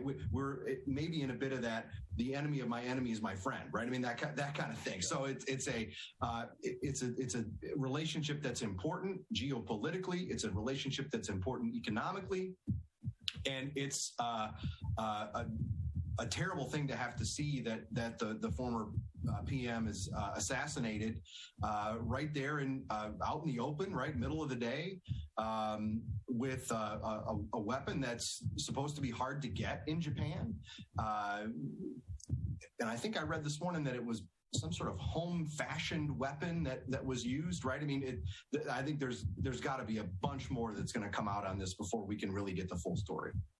We're joined by Dave Dulio, professor of political science and the director of the Center for Civic Engagement at Oakland University, joining us on the Michigan Megacast. Dave, going back into American politics and politics that affects us here in the state of Michigan. On June 24th, of course, the Supreme Court made a decision that overturned Roe versus Wade and the federal permissions for abortion nationwide. Of course, that means that the power to determine the legality of abortion and the details of that legality goes back to each of the individual states. Here in the state of Michigan, abortion at this time still legal due to an injunction from the 1931 law that would outlaw abortion in the state. Give us some more insight into that injunction, how that stands to allow abortions to continue to be legal, and how long that may stand as being legal here in the state of Michigan, given that it is simply just an injunction on one particular law. Sure. So the ball is squarely in the court of the courts, and they're on their own timeline. They're going to do what they will with it. They're going to they could move very quickly. They might drag it out, right? I mean, and there's reasons for I guess both sides of the question to maybe find some positives in that, right? I think the speed aspect of it could be settled very quickly. I think the pro-life side would not like to see it drag on much longer. And you've got the governor on one angle of this legal fight, and Planned Parenthood on the other angle of it. So there's actually a number of different moving parts to it. I think that really, who knows when the courts are going to? It's all a bit of a mystery, if you will, in some respects. And on top of that, and that element of mystery, particularly on the statewide side, but also the element of mystery on what's going to happen federally. There's been discussion of codifying Roe versus Wade into law in some capacity or in another.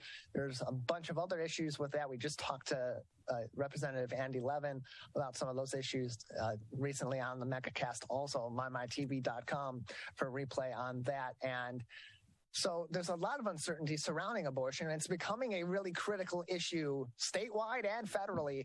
And we're heading into election season with the primaries in August. How much of an impact, how much of really a flash in the pan is that Supreme Court decision in impacting Michigan's elections in August? Yeah, Tyler, I think it's a big one, and that's maybe the understatement of the year, right? I mean, that's it's bound to have a large impact, and it's had a big impact previously, right? But there's a dynamic that's changed, and I think that this is interesting to me. For years and years and years, when Roe was the law of the land, if you will, the most important campaign electoral angle was the U.S. Senate, right? And because with control of the U.S. Senate comes control of the advice and consent process when the president makes an appointment to the Supreme Court, right? So if the Senate is in Republican hands or Democratic hands, that has an impact on who gets on the court. And we saw that during the Trump years, right? With Republicans able to, and President Trump able to get anybody he wanted in those three appointments. Yet, during those years, we often heard state legislative candidates talk about abortion when there was little they could do because it was a federally guaranteed option for women, right? Now, that's all changed. And the state legislative and state level offices really are the center of what abortion policy is going to be here in Michigan. It's the state legislature and the governor to sign any laws that come out of there that would either expand or contract abortion access in Michigan, right? So, and the federal lawmakers, right, while they may have their opinions, they're sort of out of the loop on this now. And where the real the rubber's going to meet the road here at the state legislative level and certainly in the governor's office. But then also we have this ballot proposition that looks like it's going to have enough signatures to get on the ballot to enshrine that right in the Michigan state constitution. So again, lots of uncertainty, lots of moving parts, but what else is new in politics these days? How does that impact the election party to party? Because I would imagine for the Democratic Party, this issue, given the makeup of the legislature in the state of Michigan, they're going to be very much focused on voter turnout to try to get their candidates elected and flip the House and the Senate in Michigan blue, while also maintaining the gubernatorial race and trying to get the governor, Gretchen Whitmer, our incumbent governor, reelected. For the Republicans, it is maintaining what is already been made precedent at the federal level and holding the line in Michigan. Just how much of a critical issue does this then become for both parties and getting people out to vote in the midterms when we typically see significantly lower turnout?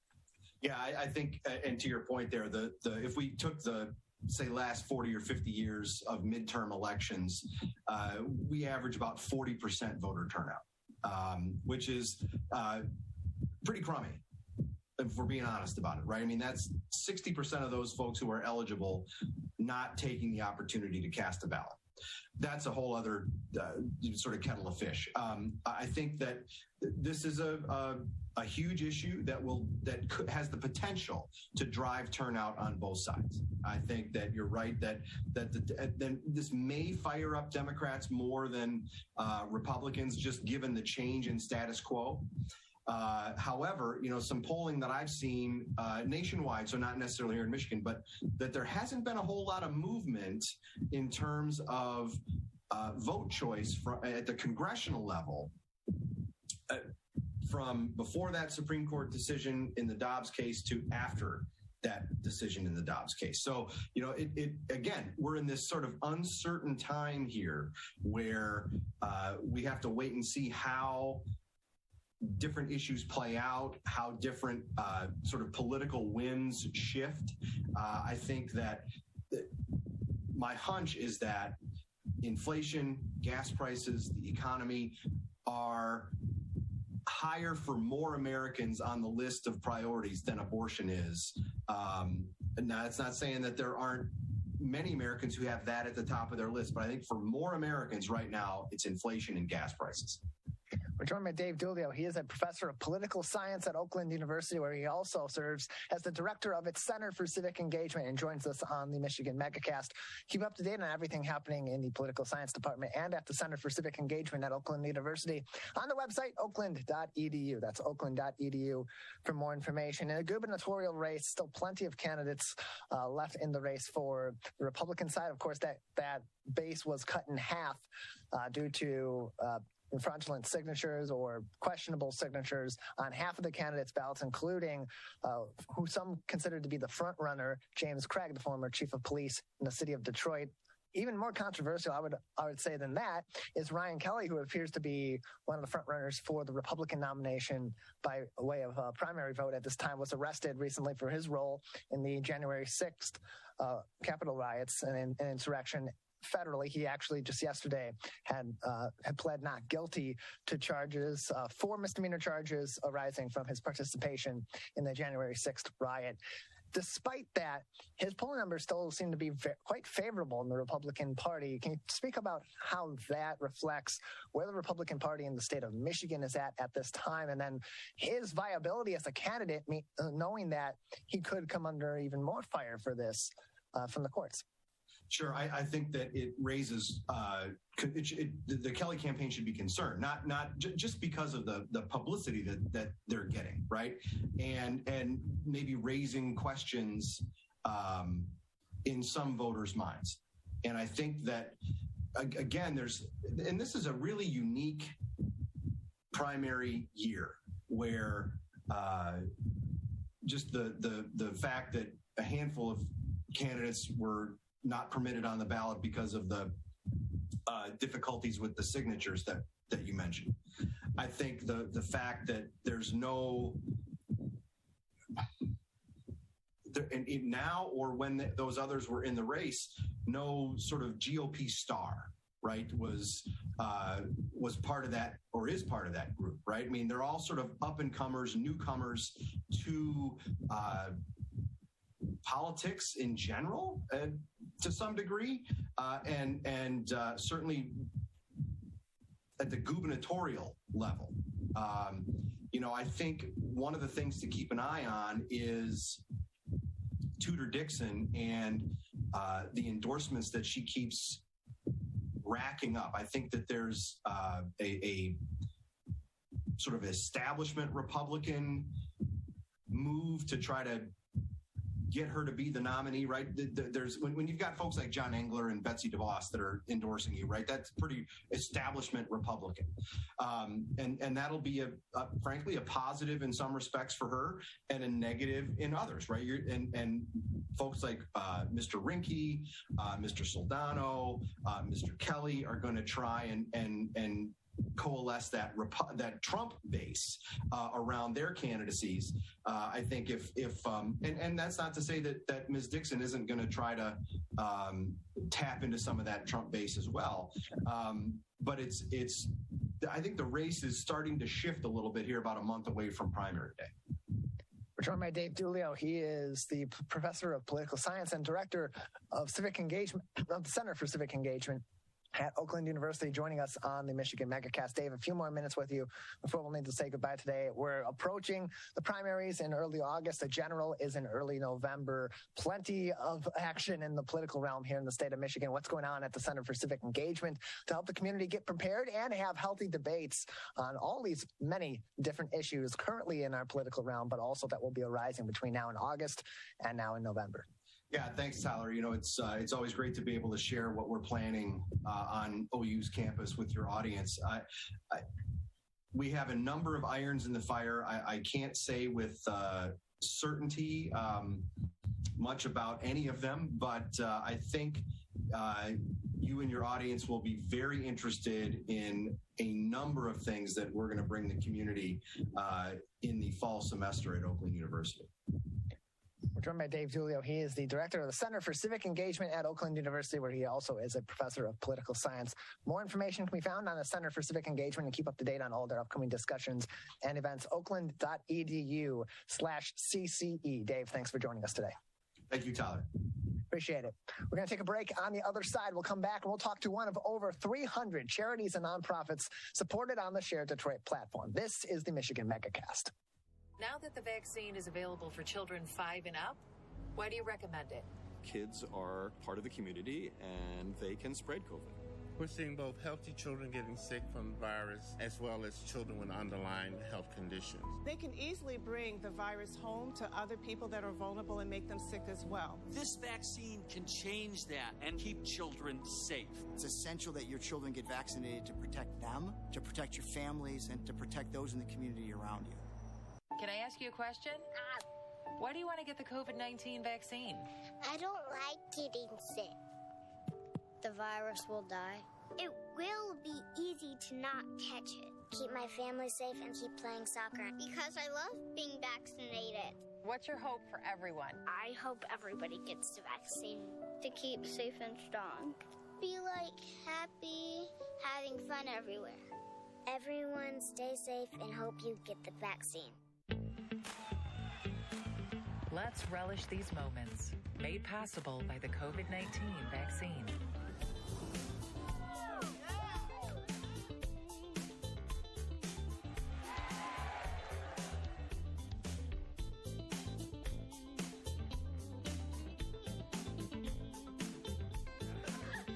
Keep the festivals going by keeping yourself protected and your COVID-19 vaccines up to date. Let's savor these moments, made possible by the COVID-19 vaccine.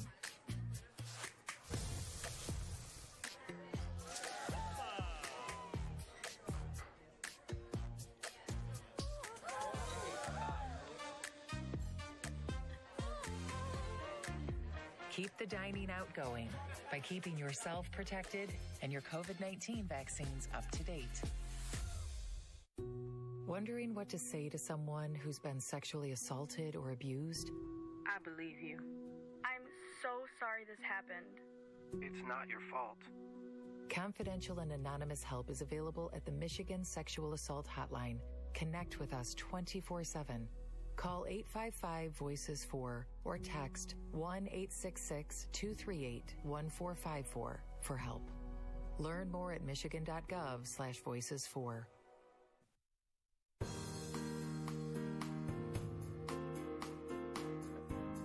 Welcome back to the Michigan Megacast. I'm Tyler Kieft. Learn more about the program by visiting our website at civiccentertv.com and clicking on our Megacast link, where you can also find more information on all of our other partnering stations, including our co-flagship My Michigan TV at mymytv.com, mymytv.com, to learn more information about all of our programming at My Michigan TV, and where you can download their free app for your smartphone and your smart TV. The My Michigan TV app allows you to take My Michigan programming with you all across the state of Michigan and around the world, and keep Michigan right there in your pocket.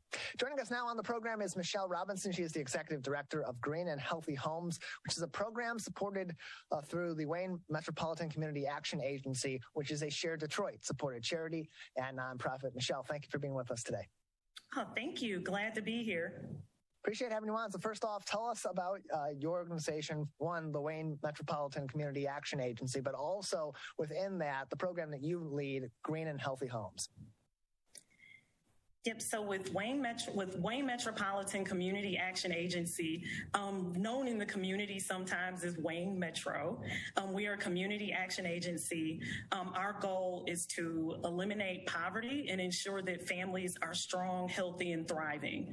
The organization, we've been around for, actually it's 51 years. We celebrated our 50th anniversary last year. So kind of during the heart of the pandemic, celebrating our 50th anniversary.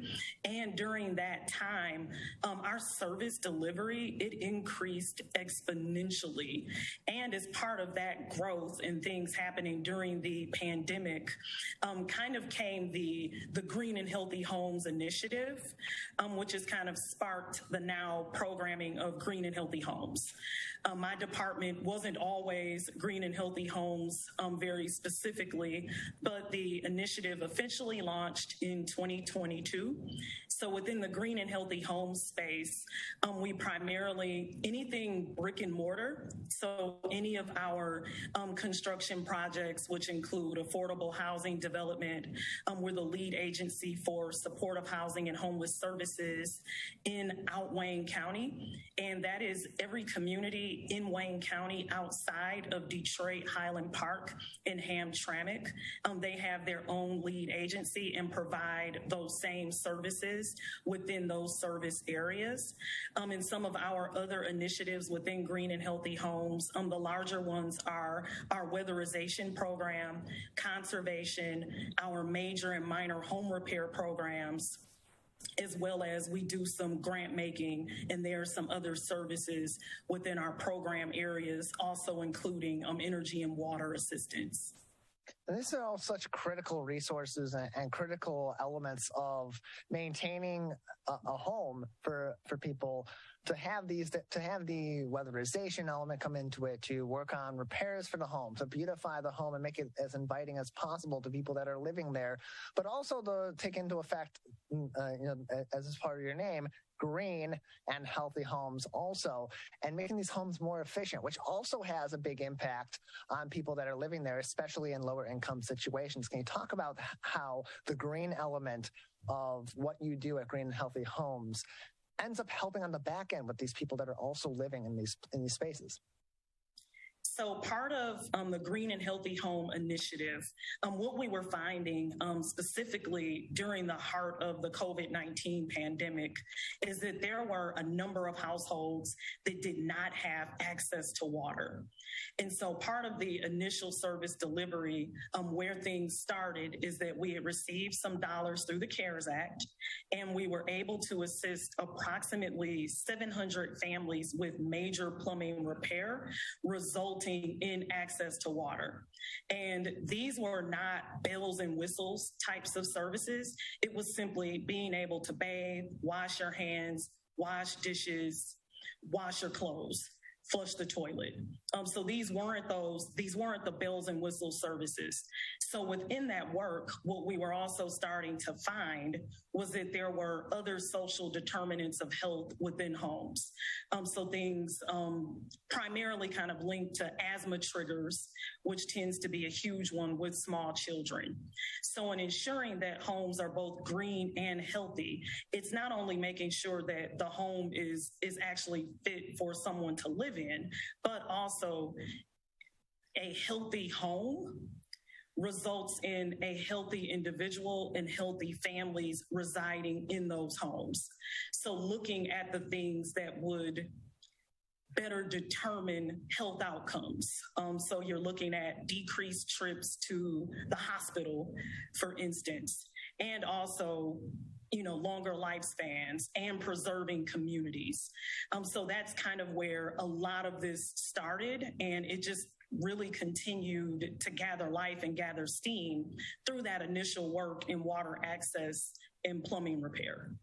And these are such critical services, too, that are providing, like you just explained, basic necessities to people in these living situations, helping them create a living environment that is comfortable for them, that is energizing for them, which has residual impacts throughout the rest of their life and affects their ability to eventually complete that goal of getting out of their situation that they're in, facing poverty. And so it all comes back to that core issue and the core mission of Green and Healthy Homes. We're joined by Michele Robinson, the Executive Director of Green and Healthy Homes, which is a service of Wayne Metro. More information can be found on DetroitGreenandHealthyHomes.org. That's DetroitGreenandHealthyHomes.org. Michele, how do people access these resources? Are you reaching out to these people? Are they being referred to you by local organizations? How does that relationship build? So that relationship actually builds in a couple of different ways. We do actually do some outreach, and we do quite a bit of outreach. We do what are called customer assistance days. So we work with the various cities in Wayne County to reach out to area residents who may be in need of assistance. We also have a really good presence on social media. And for individuals who are looking for information on our programs and services, they can, of course, visit our website at www.waynemetro.org, or they can call us through our Connect Center at area code 313-388-9799. More information, again, on the website, waynemetro.org. Waynemetro.org to learn more about the Wayne Metropolitan Community Action Agency, and of course to learn more about Green and Healthy Homes and that program, DetroitGreenandHealthyHomes.org. That's DetroitGreenandHealthyHomes.org. And these are all such great initiatives. Michele, how can people in the community in Detroit and in surrounding areas who would like to help with these efforts and help these individuals and families that your organization is helping, how can they get involved? Yep. So every gift to Wayne Metro Community Action Agency, it definitely supports our work with helping our neighbors, families, and friends who've fallen on hard times. So for those that are wishing to make a donation or assist, they can also visit our website at www.waynemetro.org, or they can also call into our Connect Center at area code 313-388-9799. So both ways of access are ways that individuals who are wishing to assist and or donate can reach out to us as an agency. Wayne Metro is one of over 300 charities and nonprofits supported on the Share Detroit platform. You can learn more information by visiting sharedetroit.org, going to their Find a Nonprofit section, and simply looking up the Wayne County Community Action Agency, or just looking up Detroit Green and Healthy Homes there as well. You can also go directly to Wayne Metro's website at waynemetro.org to learn more information about all their programs, including Green and Healthy Homes, whose Executive Director, Michele Robinson, joins us on the Michigan Megacast. In terms of physical items, because there's a lot that goes into creating these repairs, and there's a lot that goes into providing a lot of these services to the individuals and families that you serve. Are there any needs for physical items at this time that people or organizations in the community might be able to help out with? So on our supportive housing and homelessness side, one of the areas that we assist is in relocating individuals into permanent housing. So any hygiene items, hygiene kits, household goods. Those are items that are always in very short supply and in high need. We're joined by Michele Robinson. She is the executive director of Green and Healthy Homes, which is supported as a program through Wayne Metropolitan Community Action Agency, a shared Detroit-supported charity and nonprofit. There's a few different places you can go for more information on these resources. WayneMetro.org is the direct website for the umbrella organization, Detroit Green and Healthy Homes. This initiative, you can find all the information you need on this, including success stories and how you can donate to this initiative directly at DetroitGreenandHealthyHomes.org, DetroitGreenandHealthyHomes.org. And you can find all of this on ShareDetroit.org as well. ShareDetroit.org under their Find a Nonprofit section, where you'll find more information on Wayne Metro, and by doing so, find more information on Detroit Green and Healthy Homes. Is there a physical location for your organization, Michele, that people can visit if they would like to inquire about some of these services for themselves or for a loved one, or would like to make a donation in person?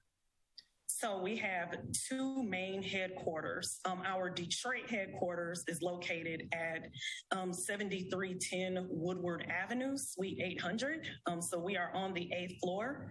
And our Out Wayne headquarters is located at 2121 Biddle in Wyandotte. More information can be found on waynemetro.org. You can also call them at 313-388-9799. That's 313-388-9799 for more information. Their regular hours, Monday through Thursday, 8 a.m. to 6 p.m. Fridays, 8:15 a.m. until 6 p.m. And on Saturdays, 9 a.m. until 12 noon. Again, the phone number, 313-388-9799. Michele, there's also another great program through your organization. It's the WRAP program. Can you tell us about the WRAP program and how that also helps individuals in our local communities? So the WRAP program, or the Water Residential Assistance Program, it was officially launched in 2016. It provides assistance with past due water bills to eligible households. And the WRAP program covers roughly, at the moment, it's roughly about 7 counties. So Wayne County is not the only county that is a community that's part of the WRAP program community. The WRAP program also services Macomb, Oakland County, Genesee County, St. Clair, Lapeer, Monroe, and Washtenaw County. We're joined by Michele Robinson. She is the executive director of Detroit Green and Healthy Homes, an initiative through the Wayne County Community Action Agency. Joining us on the Michigan Megacast, ShareDetroit.org is where you can find more information on Wayne Metro and all of its services, as well as the services of over 300 other charities and nonprofits. You can learn more about the Wayne Metropolitan Community Action Agency at WayneMetro.org and Detroit Green and Healthy Homes, this initiative, at Detroit Green and Healthy Homes.org, Detroit Green and Healthy Homes.org. Michele, a few more minutes with you before we'll say goodbye. Anything else at this time we haven't discussed about Detroit Green and Healthy Homes or Wayne Metro that would be important for our audience to know or to be keeping in mind going forward? So some of other things that we haven't mentioned is that Wayne Metro, we have a little over 70 different programs and services. So in addition to the programs that fall within Green and Healthy Homes, we also assist individuals with property taxes, mortgage assistance. We have a Head Start program, after school programming. We also do some financial coaching and financial counseling, amongst other programs within the agency. And all of those programs and services, excellent service provision, and reach out via our website or through the Connect Center if there are ways that anyone would like to connect with those programs as well. 3 key websites, ShareDetroit.org, WayneMetro.org, and Detroit Green and Healthy Homes.org. You can also call Wayne Metro for more information on all of these programs and services. 313-388-9799, 313-388-9799. Michele, thank you very much for joining us today. You're welcome. Nice to be here. Appreciate having you on. That is going to do it for this week's editions of the Oakland County and the Michigan Megacasts. If you are just tuning in, or you've missed parts of our episode, or you just want to watch these different segments back on your own time and enjoy the Megacast and really soak in this information, you can do so on our website, civiccentertv.com. Click on our Megacast link, where you'll find links to our full episodes and each individual interview. Those are usually uploaded mid to late afternoon, Monday through Friday, on the days of our live shows. You can also tune in live, as I just said, Monday through Friday, 10 a.m. until 11 a.m. for the Oakland County Megacast, where we highlight the people, places, projects, and other interesting things affecting you in Oakland County, or the Michigan Megacast, 11 o'clock to 12 noon weekdays, to learn more about everything going on across the Great Lakes state. CivicCenterTV.com/Megacast. You'll also find more information on all of our partnering TV, radio, and web outlets, including My Michigan TV, so you can learn more about what they do in the other 22 hours of the day, Monday through Friday, that they're not with us for our live programs here in the Oakland County and Michigan Megacasts. Highly encourage you also to head to our My Michigan TV website, mymytv.com, MYMITV.com, where you can find all of our programs on demand, more great original programming for you, the Michigander, as well as find more information on downloading their free apps for your smartphones and your smart TVs, so you can take My Michigan TV programming with you home and on the road in Michigan and all around the world. Michigan's always in your pocket. mymytv.com, and with the My Michigan TV app. Big thank you to all of our guests on today's edition of the program, as well as our crew, Calvin Brown and Jared Clark at Master Control at the office of My Michigan TV, our technical directors and Zoom producers on this edition of the Megacast, and the King of Television, Larry Nyland, our producer for each and every edition of the show. More great original programming coming up on Civic Center TV and My Michigan TV. We'll return on Monday with a new edition of the Oakland County and Michigan Megacasts.